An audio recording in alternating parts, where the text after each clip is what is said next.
मंदिर की आत्मा। गांव बापस्ती की पहाड़ी पर एक मंदिर था जो कई वजहों से प्रसिद्ध था। बापस्ती के परिवारों में आपसी सौहार्द बना हुआ था। इसकी वजह उस मंदिर को ही बताया जाता है। अरे ओ विमला, ये इस मंदिर की कहानी क्या है रे? अरे ये मंदिर इस गांव के लिए बहुत ही शुभ है। अरे शुभ तो है, तो फिर भी लोग इस मंदिर से दूर क्यों रहते हैं? ये इतना वीरान क्यों रहता है? अरे बड़े बुजुर्ग कहते हैं कि मंदिर में आत्माओं का राज है जो लोगों की मदद करते हैं, लेकिन मंदिर से सभी को दूर भी रखते हैं। और ये कैसी आत्माएं हैं जो लोगों की मदद भी करते हैं और लोगों को मंदिर से दूर भी रखते हैं? अरे यही चलता आया है यहाँ पर, इसीलिए कोई कुछ बोलता नहीं। क्योंकि जिसके घर में कोई भी परेशानी होती है तो बताते हैं कि इस मंदिर से उन्हें मदद मिलती है।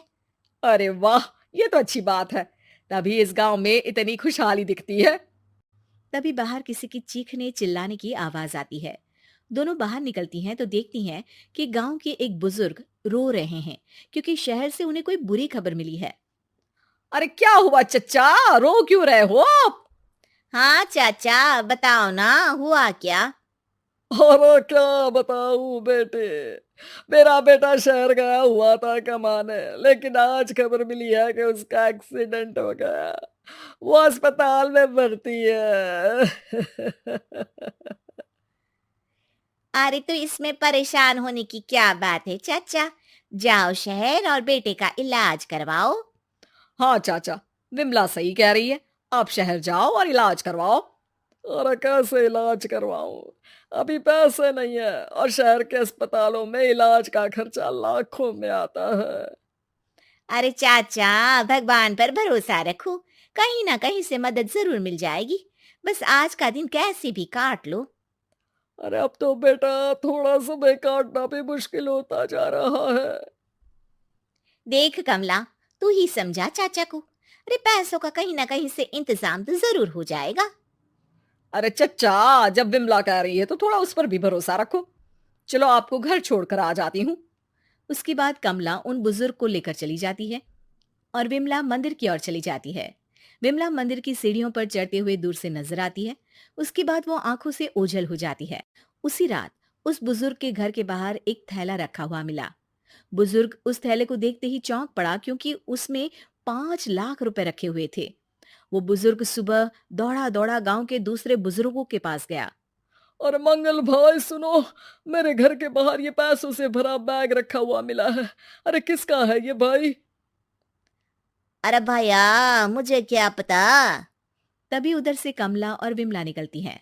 अरे बेटा सुन तो, देख ये क्या रखा हुआ था मेरे घर के सामने।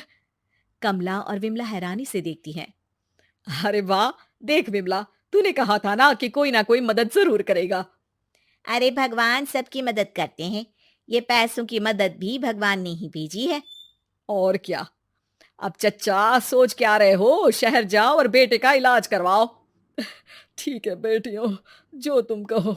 चलो निकलता हूँ शहर बेटे का इलाज करवाने के लिए। अरे विमला, एक बात तो बता, ये इन्हें मिले तो कैसे मिले पैसे? अरे मैं ना कहती थी कि ये मंदिर सबकी मुसीबतों में मदद भेजता है। अरे वाकई बड़ी पुण्य आत्मा है मंदिर में। सो तो है, लेकिन उनके बारे में लोगों को कम ही पता है। अच्छा, और तुम्हें क्या पता है? अ, जितना पता था वो तो बता दिया। ना रे ना, मैं नहीं मानती। तू कुछ तो छिपा रही है। अरे कुछ ना छिपा रही, जो पता था वो बता दिया। मंदिर से लोगों को मदद मिलती है, बस इतना ही पता है। ठीक है बाबा, अब नहीं पूछूंगी। इसके बाद उसी रात कमला चुपचाप अपने कमरे से निकलती है और मंदिर की ओर चल पड़ती है। कमला धीरे धीरे मंदिर के दरवाजे पर पहुंचती है। अंदर से हल्की हल्की रोशनी आ रही थी। इसके बाद जो वो देखती है वो हैरान रह जाती है। कमला इसके बाद तेजी से वापस लौट आती है। दूसरे दिन सुबह सुबह। अरे विमला, तू तो छिपी रुस्तम निकली। है? ऐसा क्या छिपा लिया मैंने? अरे तूने तो भनक ही नहीं लगने दी और चाचा की मदद भी कर दी। हैं? ये क्या कह रही हो? ऐसा कैसे कह सकती हो तुम? मैंने कोई मदद वदद नहीं की। अरे सब पता है मुझे, कल रात मैं गई थी मंदिर। तो क्या देखा? अरे तुम्हारा पति और कुछ लोग वहां दिखे। बोरियों में नोट भरे हुए थे और सभी नोट गिनने में लगे हुए थे। तो तुम्हें क्या लगा, वो क्या कर रहे थे? अरे मैं समझ गई कि वो लोग कहीं से डकैती कर पैसे लेकर यहाँ मंदिर के पीछे छिपाते हैं। अब जब तुम जान ही गई हो तो बता देती हूँ, लेकिन ये बात किसी को पता नहीं लगनी चाहिए। मेरे पति डकैती नहीं डालते हैं, बस उन लोगों से पैसे छीनते हैं जिन्होंने गलत तरीके से पैसे बनाए हैं। और फिर लोगों की मदद करते हैं। यही है वो पुण्य आत्माएं जो लोगों को मदद पहुंचाती है। अब समझी? हाँ, अब समझी उन पुण्य आत्माओं का चक्कर। सही है। करते रहो मदद, लेकिन सावधानी से, मेरी तरह कोई और ना पहुंच जाए।